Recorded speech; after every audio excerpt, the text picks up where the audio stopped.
ഇന്ന് നമ്മൾ തയ്യാറാക്കാൻ പോകുന്നത് വറുത്തരച്ച ചിക്കൻ കറിയാണ്. നമ്മൾ തേങ്ങ ഒരു പ്രത്യേക രീതിയിൽ വറുത്തതിന് ശേഷം നല്ലപോലെ അരച്ചിട്ടെടുത്ത് ചിക്കനിൽ ചേർത്തിട്ടാണ് ഈ കറി ഉണ്ടാക്കിയിട്ടെടുക്കുന്നത്. ഈസി ആയിട്ട് നമുക്ക് ചെയ്തെടുക്കാൻ പറ്റും. അപ്പോൾ നിങ്ങൾ ഈ രീതിയിൽ തയ്യാറാക്കി നോക്കിയിട്ടില്ലെങ്കിൽ വീഡിയോ കാണുന്ന സമയത്ത് എനിക്ക് ഇഷ്ടമാവുകയാണെങ്കിൽ ഉണ്ടാക്കി നോക്കുന്ന സമയത്ത് ഫീഡ്ബാക്കൊക്കെ അറിയിക്കണേ. പിന്നെ ചാനലൊക്കെ ഇഷ്ടമാവുണ്ടെങ്കിൽ ഒന്ന് സബ്സ്ക്രൈബ് ചെയ്ത് സപ്പോർട്ട് ചെയ്യണേ. അപ്പോൾ നമുക്കിതെങ്ങനെ ഉണ്ടാക്കും നോക്കാം. അപ്പോൾ നമ്മൾ ചിക്കൻ കറി ഉണ്ടാക്കണേ മുന്നേ ആദ്യം തേങ്ങ വറുത്തെടുക്കണം. അപ്പോൾ ഞാനൊരു ടേബിൾ സ്പൂൺ കോക്കനട്ട് ഓയിൽ ചേർത്ത് കൊടുത്തിട്ടുണ്ട്. ഇതിലേക്ക് 2 പട്ട, 2 കഷ്ണം ഏലക്കായ, 2 ഗ്രാമ്പൂ ഇതെല്ലാം കൂടി ഒന്ന് മൂപ്പിച്ചിട്ട് എടുക്കണം. ഇതൊന്ന് പൊട്ടി വരുന്ന സമയത്ത് നമുക്കിതിലേക്ക് 1 കപ്പ് ചിരകി വെച്ചിട്ടുള്ള തേങ്ങ ചേർത്ത് കൊടുക്കാം. വെളിച്ചെണ്ണയിൽ തേങ്ങ ഒന്ന് മിക്സാക്കിയതിന് ശേഷം നമുക്കിതിലേക്ക് 1/2 ടീസ്പൂൺ വലിയ ജീരകം, 1/2 ടേബിൾ സ്പൂണ് കൊറിയാണ്ടർ സീഡ്, പിന്നെ 1 ടീസ്പൂണ് പെപ്പർകോണ്, പിന്നെ 2 ഉണക്കമുളക്, പിന്നെ 4 ചെറിയ അല്ലി വെളുത്തുള്ളി, പിന്നെ ചെറിയുള്ളി 5 എണ്ണം ചേർത്ത് കൊടുക്കുക. പിന്നെ കുറച്ച് കറി ലീവ്സും ചേർത്ത് കൊടുക്കണം. എന്നിട്ട് ലോ ഫ്ലെയിമിലിട്ടിട്ട് നമുക്ക് കോക്കനട്ട് നല്ലോണം വറുത്തിട്ടെടുക്കണം. നല്ല റോസ്റ്റ് ആക്കിയിട്ട് എടുക്കുക. അപ്പോൾ കൈയെടുക്കാതെ ഇളക്കിക്കൊണ്ടിരിക്കണം, എന്നാലേ എല്ലായിടത്തും ഒരുപോലെ റോസ്റ്റായിട്ട് കിട്ടുള്ളൂ. അപ്പോൾ നമുക്ക് തീ കുറച്ച് വെച്ചതിന് ശേഷം തേങ്ങ നല്ലോണം ഒന്ന് വറുത്തിട്ടെടുക്കുക. ഇപ്പോൾ ഞാൻ തേങ്ങ വറുക്കാൻ വെച്ചിട്ട് കുറച്ച് സമയമായി. ഇപ്പോൾ നമ്മൾ തേങ്ങയൊക്കെ നല്ല റോസ്റ്റായിട്ട് കിട്ടിയിട്ടുണ്ട്. കുറച്ചും കൂടി ഒന്ന് കളറൊന്ന് മാറിക്കോട്ടെ. എന്നിട്ട് നമുക്കിതിലേക്ക് പൊടികളൊക്കെ ചേർത്ത് കൊടുക്കാം. നമ്മൾ തേങ്ങയൊക്കെ പാകത്തിന് മൂത്ത് കിട്ടിയിട്ടുണ്ട്. ഇനി ഇതിലേക്ക് പൊടികൾ ചേർത്ത് കൊടുക്കുക. 1 ടേബിൾ സ്പൂണ് മല്ലിപ്പൊടി ചേർത്ത് കൊടുക്കണം. പിന്നെ ഇതിലേക്ക് 1 ടേബിൾ സ്പൂണ് മുളക് പൊടി ചേർത്ത് കൊടുക്കുക. 1/4 ടീസ്പൂണ് മഞ്ഞൾപ്പൊടി കൂടി പോകണ്ട കേട്ടോ. വറുത്തരച്ച കറിക്കൊക്കെ ആ മഞ്ഞ കളർ അല്ലെങ്കിൽ മുന്നിട്ട് നിൽക്കും. അപ്പോൾ കുറച്ച് മഞ്ഞൾപ്പൊടി ചേർത്ത് കൊടുത്താൽ മതി. ഇപ്പോൾ നമ്മൾ റോസ്റ്റ് ചെയ്യുന്ന സമയത്ത് ഇനി ലോ ഫ്ലെയിമിൽ തന്നെ ആക്കി വെക്കണം, അല്ലെങ്കിൽ പൊടി വേഗം കരിഞ്ഞു പോകും. അപ്പോൾ ലോ ഫ്ലെയിം ഇട്ടതിന് ശേഷം 1 മിനിറ്റ് നല്ലോണം ഒന്ന് വറുത്തിട്ടെടുക്കുക. ആ പൊടിൻ്റെ പച്ചമുളകൊന്ന് മാറിക്കോട്ടെ. 1 മിനിറ്റ് വറുത്തതിന് ശേഷം ഇതിലേക്ക് 1 ടേബിൾ സ്പൂണ് വെളിച്ചെണ്ണ ചേർത്തിട്ട് വീണ്ടും ഒന്ന് റോസ്റ്റ് ചെയ്തെടുക്കുക. അപ്പോൾ ലോ ഫ്ലെയിമിലിട്ടിട്ട് തന്നെ ഇങ്ങനെ ചെയ്തെടുക്കാൻ നോക്കണം. അപ്പോൾ നമ്മൾ വെളിച്ചെണ്ണ ചേർത്തിട്ട് വറുത്തെടുക്കുന്ന സമയത്ത് ഒന്നും കൂടി നമുക്ക് മൊരിഞ്ഞ് കിട്ടും നമ്മളെ പൊടികളും ഈ തേങ്ങയൊക്കെ. അപ്പോൾ നമ്മൾ ഫൈനായിട്ട് നമുക്ക് അരച്ചിട്ടെടുക്കാൻ പറ്റും. 1 മിനിറ്റ് ഞാൻ നല്ലോണം റോസ്റ്റ് ചെയ്തെടുത്തിട്ടുണ്ട്. അപ്പോൾ നമ്മൾ പൊടികളും തേങ്ങയൊക്കെ നല്ലോണം മൊരിഞ്ഞ് കിട്ടിയിട്ടുണ്ട്. ഇനി ഈ സമയത്ത് നമുക്കിതിലേക്ക് കുതിർത്ത് വെച്ചിട്ടുള്ള 10-12 കാഷ്യൂ ചേർത്തിട്ട് ഒന്ന് മിക്സാക്കിയിട്ട് നമുക്ക് ഫ്ലെയിം ഓഫാക്കാം. അണ്ടിപ്പരിപ്പ് ചേർത്തതിന് ശേഷം നല്ലോണം മിക്സാക്കി കൊടുക്കുക. അപ്പോൾ ഈ ചൂട് കിടന്നിട്ട് തന്നെ ഒന്ന് നല്ലോണം ചൂടായിട്ട് കിട്ടിക്കോളും. എന്നിട്ട് നമുക്ക് ഈ പാത്രത്തിൽ നിന്ന് വേഗം മാറ്റി കൊടുക്കണം കേട്ടോ, അല്ലെങ്കിൽ ഈ ചൂട് കിടന്നിട്ട് പൊടികളൊക്കെ ഒന്നും കൂടി മൂക്കാൻ ചാൻസ് ഉണ്ട്. അപ്പോൾ നമുക്കിത് പാത്രത്തിലോട്ട് മാറ്റാം. അപ്പോൾ നമ്മൾ വറുത്തെടുത്തിട്ടുള്ള തേങ്ങ ഒന്ന് ചൂടാറിയതിന് ശേഷം നമുക്ക് മിക്സിയിൽ ജാറിലിട്ടിട്ട് ഫൈനായിട്ട് അരച്ചിട്ടെടുക്കണം.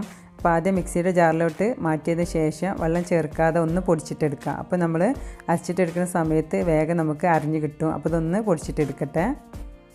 ഇപ്പോൾ ഞാൻ വെള്ളം ചേർക്കാതെ ഒതുക്കിയിട്ടെടുത്തിട്ടുണ്ട്. ഇനി ഇതിലേക്ക് ആവശ്യത്തിന് വെള്ളം ഒഴിച്ച് കൊടുത്തിട്ട് നമുക്ക് ഫൈനായിട്ട് അരച്ചിട്ടെടുക്കണം. അപ്പോൾ നമ്മൾ തേങ്ങ അരക്കണയിലാണ് ഈ വറുത്തരച്ച കോഴിക്കറീൻ്റെ ടേസ്റ്റ് കിടക്കുന്നത്. അപ്പോൾ തേങ്ങ അരിഞ്ഞിട്ടില്ലെങ്കിൽ കറിക്ക് ടേസ്റ്റ് ഉണ്ടാവില്ല. അപ്പോൾ നല്ല ഫൈനായിട്ട് അരക്കണം.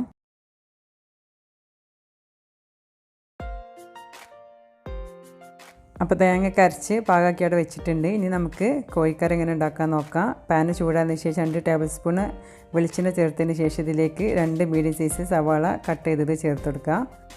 ഉള്ളി ഒന്ന് വേഗം വഴന്ന് കിട്ടാനായിട്ട് കുറച്ച് ഉപ്പും കൂടി ചേർത്തിട്ട് ഒന്ന് വാട്ടിയിട്ടെടുക്കുക. അപ്പോൾ ഉള്ളി ഒന്ന് വാടി വന്നതിന് ശേഷം നമുക്കിതിലേക്ക് പച്ചമുളകും കറി ലീവ്സും ഇഞ്ചി വെളുത്തുള്ളിയൊക്കെ ചേർത്ത് കൊടുക്കണം. പച്ചമുളക് ചേർക്കുന്ന സമയത്ത് നിങ്ങളെ എരിക്കനുസരിച്ച് ചേർത്ത് കൊടുക്കുക. എന്നിട്ട് ഇതൊന്ന് വാട്ടിയിട്ടെടുക്കുക. അപ്പോൾ ഇതൊന്ന് വാടി വന്നതിന് ശേഷം നമുക്കിതിലേക്ക് 2 ടേബിൾ സ്പൂൺ ഇഞ്ചി വെളുത്തുള്ളിയും ചതച്ച് വെച്ചത് ചേർത്ത് കൊടുക്കണം. ഇഞ്ചിൻ്റെ വെളുത്തുള്ളിൻ്റെ പച്ചച്ചുവൊക്കെ ഒന്ന് മാറ്റിയിട്ടെടുക്കുക. അപ്പോൾ ലോ ഫ്ലെയിമിലിട്ടിട്ട് ഇത് നല്ലോണം ഒന്ന് മൂപ്പിക്കുക. ഇഞ്ചി വെളുത്തുള്ളി മൂത്ത് വന്നതിന് ശേഷം നമുക്കിതിലേക്ക് 2 മീഡിയം സൈസ് തക്കാളി ചെറുതായിട്ട് കട്ട് ചെയ്തതും ചേർത്തിട്ട് ഒന്ന് വാട്ടിയിട്ടെടുക്കുക. അപ്പോൾ 2 മീഡിയം സൈസ് തക്കാളി ഞാൻ ചേർത്ത് കൊടുത്തിട്ടുണ്ട്. എന്നിട്ട് ഇതിലേക്ക് ആവശ്യത്തിന് ഉപ്പും ചേർത്തിട്ട് ഇതൊന്ന് മൂടി വെച്ചിട്ട് നമുക്ക് തക്കാളി ഒന്ന് സോഫ്റ്റ് ആക്കിയിട്ടെടുക്കാം. അപ്പോൾ നമ്മൾ ചേർത്തിട്ടുള്ള തക്കാളി ഒന്ന് കുക്കായി വരട്ടെ. അപ്പോൾ ഇടയ്ക്ക് ഒന്ന് ഇളക്കി കൊടുക്കുക. ഇനി നമ്മൾ തുറന്ന് നോക്കിയിട്ട് തക്കാളി വാടിയിട്ടുണ്ടോ നോക്കാം. അപ്പോൾ തക്കാളിയൊക്കെ നല്ലോണം സ്മാഷായിട്ട് കിട്ടിയിട്ടുണ്ട്. ഇനി നമുക്കിതിലേക്ക് കഴുകി വെച്ചിട്ടുള്ള 1 കിലോ ചിക്കനാണ് അതിലേക്ക് ചേർത്ത് കൊടുക്കുക. ചിക്കൻ ചേർത്തിട്ട് നല്ലോണം മിക്സ് ആക്കി കൊടുക്കുക. എന്നിട്ട് ആവശ്യത്തിന് ഉപ്പും ചേർത്തെടുത്തിട്ട് ഇത് മൂടി വെച്ചിട്ട് നമുക്കിതൊന്ന് വേവിക്കണം. വേവിക്കാമെന്ന് പറഞ്ഞിട്ടുണ്ടെങ്കിൽ ചിക്കനിലൊക്കെ ഒന്ന് വെള്ളം ഇറങ്ങി അതിൻ്റെ പിങ്ക് കളറൊക്കെ മാറി ഒന്ന് വൈറ്റായിട്ട് വരണം. അതുവരെ മൂടി വെച്ചിട്ട് നമുക്ക് ഒരു മീഡിയം ഫ്ലെയിമിലിട്ടിട്ട് ഇതൊന്ന് തിളപ്പിച്ചിട്ടെടുക്കാം. അപ്പോൾ ആ സമയത്ത് ചിക്കനിലെ വെള്ളമൊക്കെ ഇറങ്ങി വരും. എന്നിട്ട് നമുക്ക് ബാക്കി കാര്യങ്ങളൊക്കെ ചെയ്യാം. മൂടി വെച്ചിട്ട് വേവിക്കുന്ന സമയത്ത് ഇടയ്ക്ക് ഇളക്കി കൊടുക്കാം കേട്ടോ. അപ്പോൾ നമുക്ക് തുറന്ന് നോക്കാം.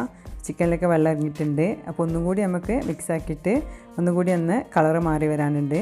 പിങ്ക് കളറൊക്കെ മാറി കംപ്ലീറ്റ് വൈറ്റ് ആവട്ടെ. ഒന്നുകൂടി മിക്സ് ആക്കിയിട്ട് നമുക്ക് മൂടി വെച്ചിട്ട് ഒന്നും കൂടി ഒന്ന് വേവിക്കാം. ഇനി നമുക്ക് തുറന്ന് നോക്കാം. അപ്പോൾ എല്ലാം റെഡി ആയിട്ടുണ്ട്. ചിക്കൻ്റെ വെള്ളമൊക്കെ ഇറങ്ങി പാകത്തിന് ആയിട്ട് വന്നിട്ടുണ്ട്. ഇനി നമുക്ക് ഈ സമയത്ത് നല്ലോണം അരച്ച് വെച്ചിട്ടുള്ള തേങ്ങ ഇതിലോട്ട് ചേർത്ത് കൊടുക്കാം. ഇപ്പോൾ നമ്മൾ അരച്ച് വെച്ചിട്ടുള്ള ഫുള്ള് തേങ്ങ ഇതിലേക്ക് ചേർത്ത് കൊടുത്തിട്ടുണ്ട്. എന്നിട്ട് നല്ലോണം ഒന്ന് മിക്സ് ആക്കുക. മിക്സ് ആക്കിയതിന് ശേഷം എത്ര നിങ്ങൾക്ക് കറി വേണോ അതിനനുസരിച്ച് വെള്ളം ഒഴിച്ച് കൊടുക്കുക. ഇത് തേങ്ങ ചേർത്തിട്ട് ഉണ്ടാക്കുന്ന കറി ആയതുകൊണ്ട് തിക്കായിട്ട് വരും. അപ്പോൾ തന്നെ ആവശ്യത്തിന് വെള്ളം ഒഴിച്ച് കൊടുത്തിട്ട് വേണം ചിക്കൻ വേവിക്കാനായിട്ട്. അപ്പോൾ നല്ലോണം മിക്സ് ആക്കിയതിന് ശേഷം നമുക്കിതിലേക്ക് ആവശ്യത്തിന് വെള്ളം ഒഴിച്ച് കൊടുത്തിട്ട് ചിക്കൻ വേവിക്കാം.